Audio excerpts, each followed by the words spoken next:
and welcome back. And you want to know more about how to understand music emotions and memory for audio branding and music recommendations 3.0. You don't have enough of machine learning since the format before.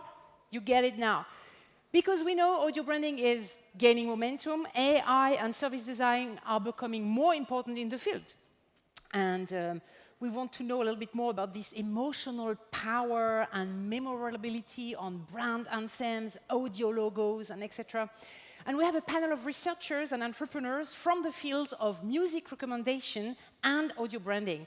And I'm going to leave the stage for our wonderful moderator of the DFKI, the German Research Center for Artificial Intelligence, and it is Mahta Bakhshizadeh. And she will lead a discussion together with Agnes Chung, the co-founder of Music Cube, Alexander Wodrich, the managing director of Why Do Birds, Professor Dr. Stefan Weinzierl, who is the head of department of the TU for audio communication, the group there. And we will have online with us, sent from the cloud, Professor Daniel Müllensiefen, professor in music psychology at the University of London, and Steve Keller, sonic strategy director at the studio Resonate. Whoa. I leave it to them, right? Okay. Hello, everyone. Good evening. And my name is Mahta Bakhshizadeh. I'm a PhD researcher at the German Research Center for Artificial Intelligence. And I would like to welcome you all to Most Wanted Music 2021. I hope you have enjoyed the event so far. And at this section of the program, we are going to have a very interesting topic about music recommendation. I'm so excited to introduce our panelists for this discussion. So on the stage, we have Agnes Chung. Hi. Yes, welcome. Director and CMO from Music Cube. And here at the middle on the stage, we have Alexander Wodrich, Managing Director from Why Do Birds. Welcome, Alexander. And here we have Professor Stefan Weinzierl. He is the head of the audio communication group from TU Berlin. Welcome. Hello.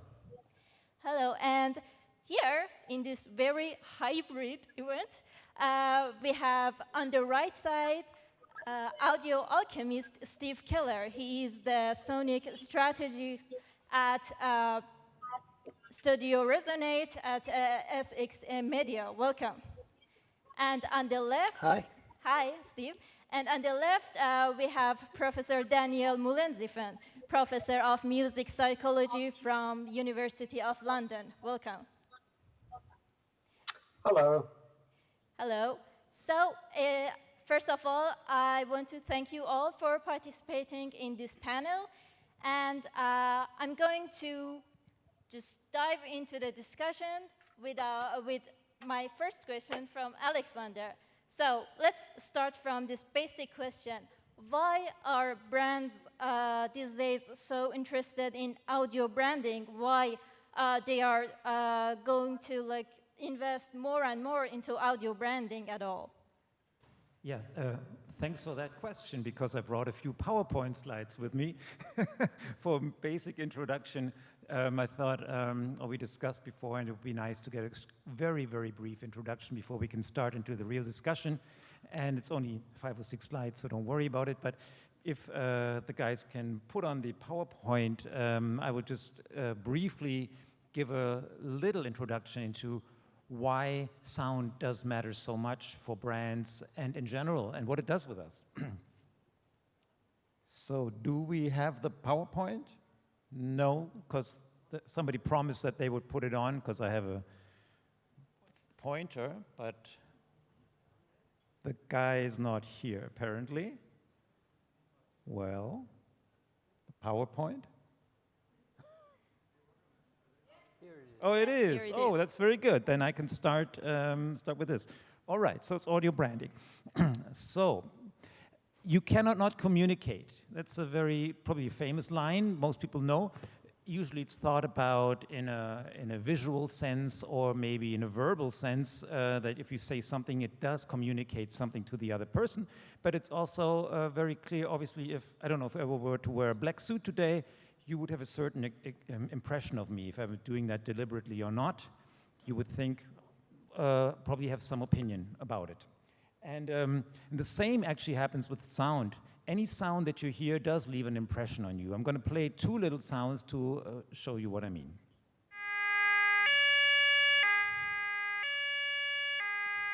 Yes, that does communicate something.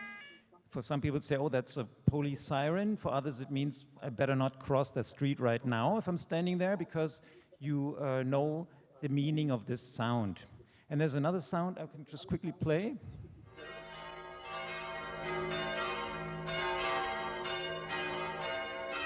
That's not quite as alarming as the first one, but it does have a really significant meaning. For some people, it means, oh, these are the church bells. For others, it may mean it's Sunday morning, 9 a.m.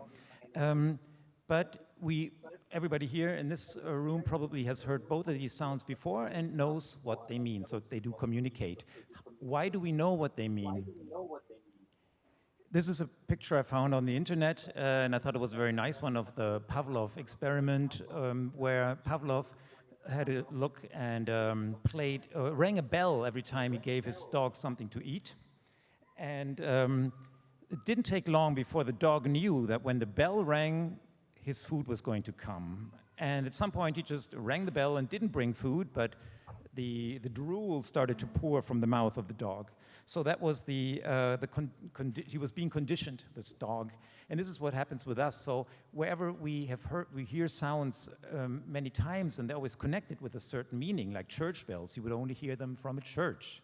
So you would always connect church bells to the church and a police siren to a police car.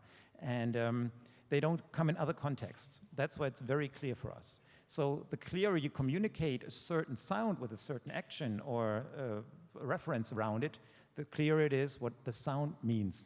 So what does that mean for brands? Brands thought they can make use of this as well in a very good way, that their products can be related to a certain sound. I'm going to play two sounds to exemplify this. Sorry. So not everybody here owns a Mac computer, but those who do have heard this sound before when they start their Mac, and it's a sound that is closely connected to the pushing the button and the startup sound of the Mac. So this sound has a connotation, and it's mostly positive because it's a successful sound. It means something is starting and it's working. The other sound that I brought is this one.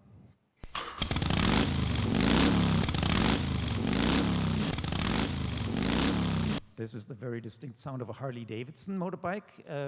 They tried, I think, to get a patent on that sound. I'm not sure if that worked. But the thing about it is, obviously, it communicates the brand. It means this is a Harley-Davidson, and it communicates the whole thing that the brand stands for. The excitement and the noise and the dirt that's connected with a Harley-Davidson.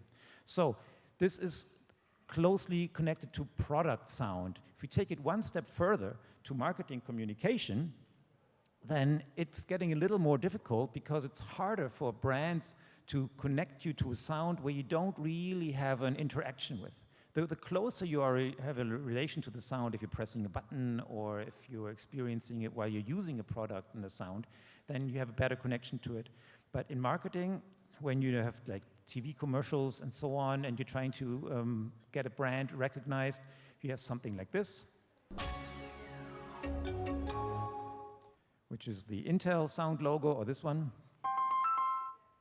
You may have heard before, this is the T-Mobile or Telecom sound logo. It's been around for about 25 years. And these sounds have been created, obviously, to gain a lot of recognition and to communicate the brand. There's no real connection to any certain action that you have, but it's probably closer connected to the visual identity of the brand, because you usually see it in connection with the telecom, with the magenta, with the T and the color. So that is how you're trying to connect that and find a distinct language. But audio branding, which we're now getting into, is a little bit more. It's communicating a lot of these things. I'm not going to go into them in detail. you can recognize brands more easily, you can convey emotion and differentiate from other brands and so on. But there's a lot more that can be done than just playing a 2-second sound logo, because brands have touch points with audio in a 360-degree communication everywhere almost. Because we were discussing earlier that the brands, obviously, some brands have showrooms and play music all day around, 8 hours, and when they open or close again. But so audio branding can also mean, what is the type of music that fits to a brand? What do I choose from a playlist and so on? So there's a lot of material you can draw from. What do you do in a reception area for your brand? Or what do you do in a telephone on hold line? Do you have to play Mozart? Or would it be something that fits to your brand? This is my introduction. I hope I didn't talk too long. Thank you, Alexander. It was a very nice introduction. Maybe we can continue with Steve. Steve, do you think that audio branding is really the hidden gem of marketing?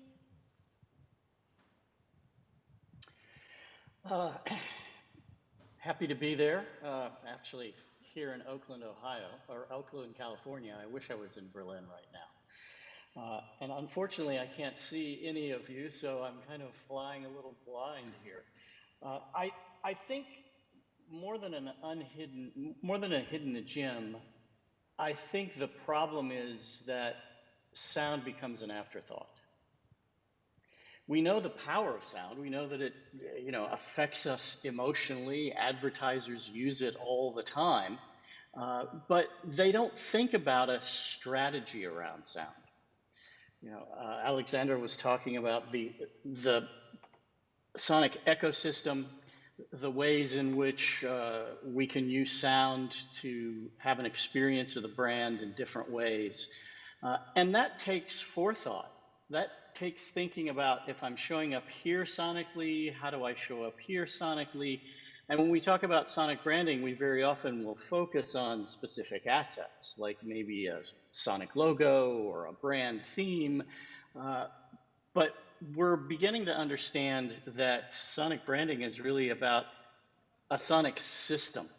So it's about voice, it's soundscapes, it's functional sound. It might be an audio logo, it might be a brand theme. And so considering all of these touch points, all of these sonic assets that you can use, it takes a lot of forethought. And brands that take the time to develop a strategy definitely see the impact. They see the impact on brand salience, they see the impact on mental availability, they see the impact on long-term brand building and emotional connection, they see an impact on recall and sales. And so it's a powerful, powerful tool in the marketer's toolbox.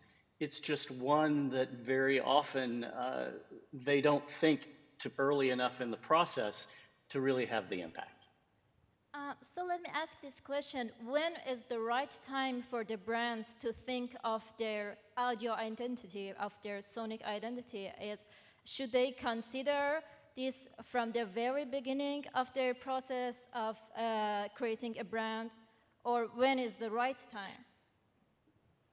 Wait, Alex and I would both agree on this, I'm sure, at the very beginning. Because if you think about how we perceive the world around us, it's through sensory input. It's all of our senses. And very often, when brands think about branding, they focus on the visual sense. And they're not focusing on the other senses. And again, we know from the research that the real power is finding a consistent, congruent, multi-sensory experience of the brand. So while you're thinking about what's the visual representation of the brand, you should also be thinking about what is the sonic representation of the brand. So the sooner you can bring that into the mix of everything, the better. Thank you, Steve. Maybe we can continue the discussion with Stefan. Stefan, from your own point of view, what features of the audio should be considered to find the right audio for the brands? I mean, is it the melody? Is it the instruments we use? How the features of the music create the identity of that audio to be suitable for the brands?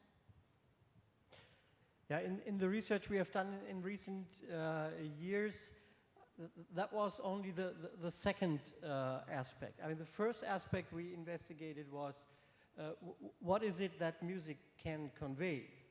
So what brand values or brand attributes can be communicated by music and which can maybe not communicated by music. So that was our first interest to find out, and that's why we invited a lot of important audio branding agencies to ask them what are the words that you use to describe brand values and that you use to identify the right music. And then we tested whether music can represent these values. So do people agree when they try to rate music as, let's say, modern or old-fashioned? Is that something that is clearly communicated? And that was kind of interesting that indeed music is a quite powerful language in communicating things also beyond emotion. Because we know that music, of course, conveys emotional properties. Music can be happy, music can be sad. But can music, for example, be authentic? Or can music be fresh? Because authentic and fresh are the two most popular brand values used in audio branding campaigns. And indeed, it turned out that across languages, so in England, in Spain, in Germany, people have a consensus that certain music pieces can convey a notion of authenticity, for example. And then the second question is, can we find those music pieces that convey this value? And I think we were quite successful with artificial intelligence to analyze the audio signals. No? That's something that's usually not done. If you have music recommendation in the internet, mostly they use tagging. So they suggest pieces that other people have been tagged as modern, but it's not based on an audio analysis. So we developed a tool where all properties basically that we know audio signals can have. So it's about tempo, it's about key, pitch, timbre, so sound color. And it was quite successful. So about between 50 and 70% of the variation in authenticity could be predicted just by looking at the audio signals. It's not a perfect identifier, but it's about as good as if you use tagging, because also people do not completely agree on whether they find the music modern or not. Yeah. So it is possible. Thank you. So speaking of music recommendation and using AI in this domain, I would like to talk with Agnes about their very interesting company and the approach they have for revolutionizing the music discovery. So they have this nice motto of saying that good music reserves to be found. And I want to ask Agnes, how do you achieve this? Yeah, it's quite interesting to hear what Stefan told right now, because we do this match between analyzes the audio signal by an artificial intelligence and to match them with the descriptive metadata we have. So everyone can have the possibility to search for music. Is it maybe you're looking for the mood, or if you are in a special situation like you have this Most Wanted today and you need some background music that fits to this event. So we developed and trained an artificial intelligence to listen to the audio signal, to listen to the songs, and to improve the music search so that unknown artists and unknown songs you never heard of maybe would be the perfect fit for the kind of music you're searching right now, because you never know the name or the song title, but you can ask our search, just give me a happy song for an event, a little bit smooth jazz with the voice of Adele maybe, and our AI would deliver you, hopefully, a playlist of songs which you can play throughout the day, and just to get the right music to be found. Thank you. So when we are talking about the mood of the music, does the music convey a happy mood or another kind of emotions? How subjective is it? Is it something that we can say everybody can have a very happy perception from this music, or is it more of a subjective or objective? We try to make it really objective because we trained our AI, but of course the training material our AI is getting is just something subjective, of course, because we gave her, we gave her trained material we tagged before. It's about, we have now 6 million sound files which are already tagged by our AI, and we gave her something about 5,000 to train her to recognize the audio signals, to get the marker, yes, this is a happy sound and this is a sad sound. Our approach is some kind of scientific, that's why I'm very happy to have you all here as well, because we looked up from a musicological way, how do we categorize music? How do we know what kind of music is happy, what kind of music is sad? So we developed an own category system, so to say, to improve the search for music. Interesting. So let's see the topic from a more psychological point of view. So I would ask Daniel Müllensiefen, how do you think audio branding can impact human heuristics and biases? Maybe there is a little delay. Yeah. This is Steve, and I'll pipe in for Daniel because we have a little chat going on the side. Daniel doesn't seem to be able to hear anything, and so I'm not sure that he's hearing, and whether or not you can even hear them. Let me ask him to speak. So maybe our technical manager could help us with the problem. Yes, can you hear me? I can yes, read Steve Keller writing in the chat, but I can't hear anyone. And I can only see Steve Keller, but not the stage. So ask the question again, and maybe I'll communicate that to him. Marvels of Thank technology. you, Steve, for doing this kindly. So my question is, in general, how audio branding can affect human heuristics and biases? Welcome to the 21st century, I would say. Oh, there's some audio coming, but very low, even though I've turned up my audio fully here. Thanks, Steve, for his fast typing. Yay. Yes, I just typed the question, so hopefully you'll see it. So I can read the question now, which is, how can audio branding affect human heuristics and biases? So human judgment, basically. Yes. So that's a question that can be answered in an empirical setting. And Daniel Kahneman and Amos Tversky have researched the paradigm of heuristics and biases for a long time. And only about 10 years ago, we kind of discovered that music is actually an ideal tool to guide people in their judgment and influence judgment and the processes. And these processes can be anything. They can also be consumer behavior. And music is a particularly good tool to influence people, not in a negative way, but often in a positive way, to make certain associations more likely or see certain products or brands in a certain light or frame of reference. Sorry, I've got a terrible echo here as well. And what is needed actually is empirical research where we can assess the effects of music in general, but then there's also a question of whether certain types of music will work more effectively or more towards the desired direction with certain brands and products. And that, I think, is an art, or it's a science, to find out which types of music would fit which brands best in an optimal sense to pull the brand into a direction where it wants to be.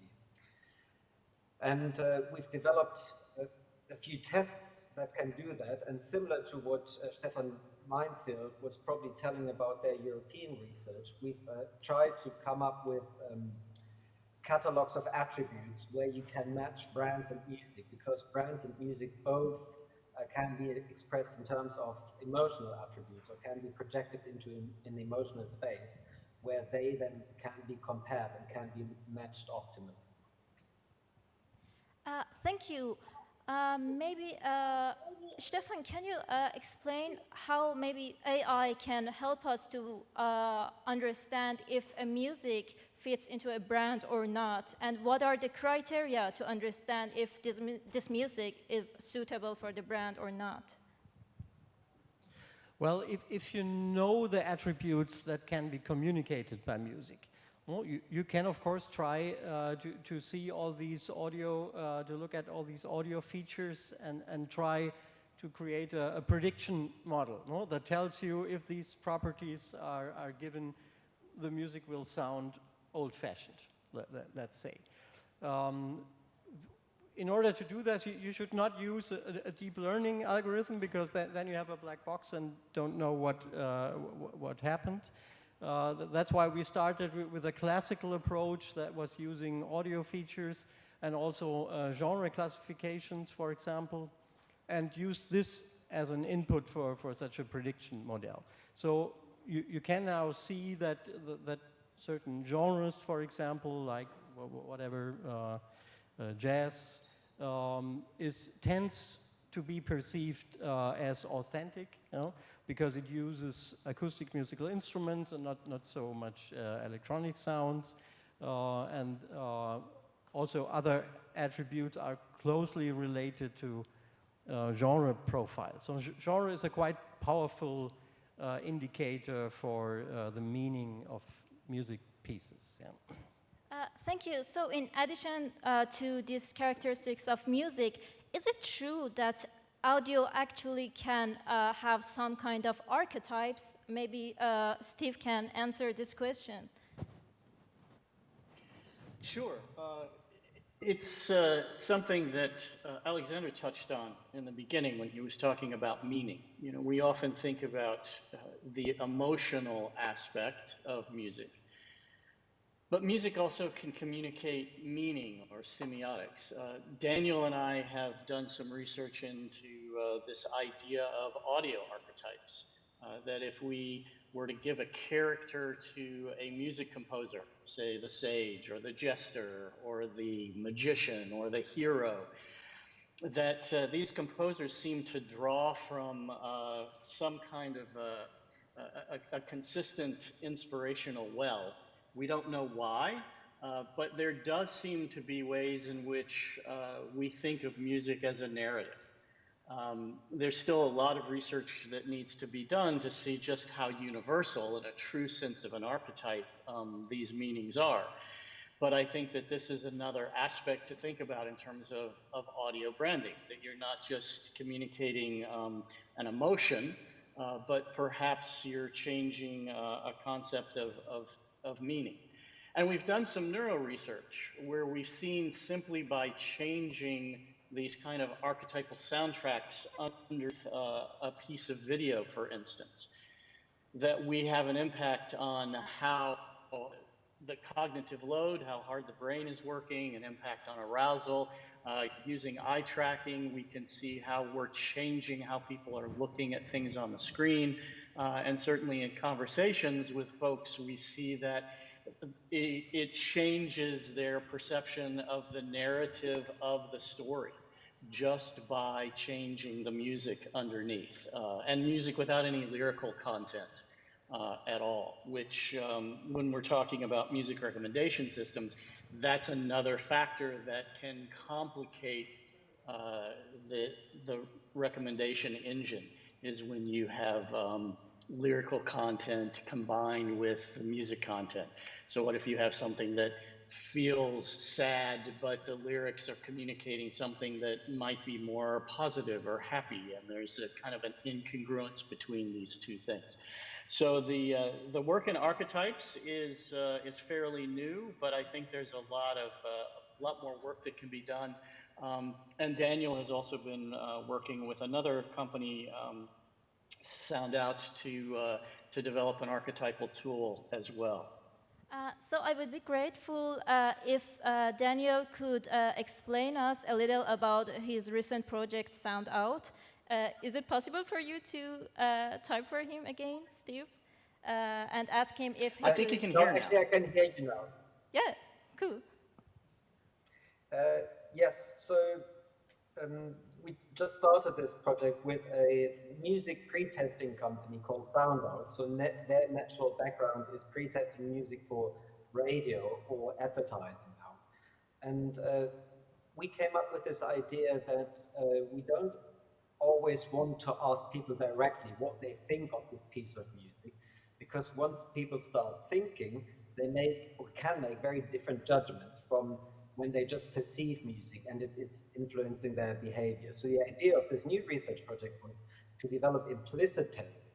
So tests of music, but where you don't ask about the music, but where you ask about something else, because this is more close to a situation where you present a brand with music or a TV ad with music, and the main thing that is presented to the consumer is then the product or the brand. Anyway, so these tests work very similar to film music. So you present a film sequence or an ambiguous image or a still image or a moving image, and you present different types of music in the background with music that expresses different emotions. And that can then change what people see in the scene on the screen. So they might see a couple fighting, or they might see a couple playing or engaging in some kind of happy activity, depending on what the music in the background is. And film music composers have known this principle for a long time, that music is a very good tool to suggest a feeling of an emotion or what could be expressed, and that might actually differ from what's on the screen, or it can disambiguate what's on the screen. So we're trying to develop these new tests where, in addition to these traditional attribute rating tests, you don't ask questions about the music, but you see how behavior can change when you use this track or that track, and then observe how a brand could be moved from one end to the other. Thank you. It's a very interesting project, and thanks for your brief introduction. Let me ask this general question. This may be a concern for some of the brands. Sorry, I have a sticker on the... 1 second. Boom. Voila. Okay. This is a really interesting panel, isn't it? Oh, it's not made on purpose? It's the AI. It's another speaker. Oh, It's the this AI. is how AI works. Now Yes. I understand. Yeah, everything is unpredictable here, guys. Yeah. So I was saying that it might be the concern of some brands. Can audio branding affect a brand in a negative way if the identity is not created in a right, wise way? Any comments on that? Well, obviously, I mean, you're trying to get a congruent approach. That means if a brand is to communicate a certain value or aspect that you would like to convey in your communication, then that should happen through all media. It should happen in the music, in the sound, in the visuals. And if it's not congruent, then people will get puzzled. And if they're puzzled, they're not sure if that brand is a brand that fits to them, fits to their needs, if it's a part of their relevant set. So it does make sense to have clear messaging in sound as well as in visuals, or in the words that they use as well. So it's not just music, but it's how all the things work together. Yeah, but the effect is what Daniel said, no? So it will create a certain ambiguity if you have different messages coming from the music and from the visuals of the brand. That's something where film composers work with. Also opera composers, by the way. Mozart did that a lot. So what you hear in the music is something else than what you see on stage. And it will create a mixed feeling. Yeah? So you see that the brand wants to seem competent and functional, but the music tells you it's not really working. It's not really functional. No, that's something that most brands won't like to achieve, probably. Absolutely, that's the power of storytelling, of telling a clever story, working with against expectations. That's how actually one of the key principles in advertising is to break the expectation somewhere along the line, but at the end you want still to have a clear focus on a certain message that comes through in the end, I suppose. Yeah, I would also add that consistency is extremely important. When we think of our own personal brands sonically, which could be our voices. As you get to know me, you get to know my voice, you get to recognize me that way. But if in every conversation I had a different voice, you probably would think I was crazy or that you wouldn't trust me. It would be very unnerving. And brands do this all the time. When there's no strategy around how they're showing up, how they're sounding consistently in this ecosystem, they may sound this way in a television commercial, they may sound this way in a retail environment, call them and get put on hold, they may sound entirely differently there. And so brands can hurt themselves by not having a strategy of using sound in ways that's haphazard, that doesn't give you a sense of continuity and congruency. And our brains are wired for congruency. When we hear something that doesn't fit, it gets our attention, but that's momentary. Over long term, we want things to feel like it all fits together and it belongs. And I also want to give a shout out to Peter Howe in the audience, who sent me a photograph of the stage so I can see everybody now. So thanks for that, Peter. Great, thank you, Steve. So I want to use this last 5 minutes to answer any questions from the audience, if there is any. Okay, please don't raise your hands all together, one by one. Yes? I think you're loud enough. Yeah, thanks a lot. I just got one question regarding because we do a lot of music for commercials and film, and of course you're always running into the problem that maybe just a very just examples where somebody puts maybe Viva la Vida from Coldplay under a film, and then they come to us or to all those other music houses that do music, and they want to have this piece of music replaced. So they're talking about, can you recompose it, or just can you do sound alike? And then pretty much you just run into the things of what defines this piece of music. And then if you start to look at it in the musicology, I don't know the word, if you from a scientific point of view, you might find a lot of whatever you call it, tags or what you're researching, that you can maybe find a different piece that ticks all those boxes.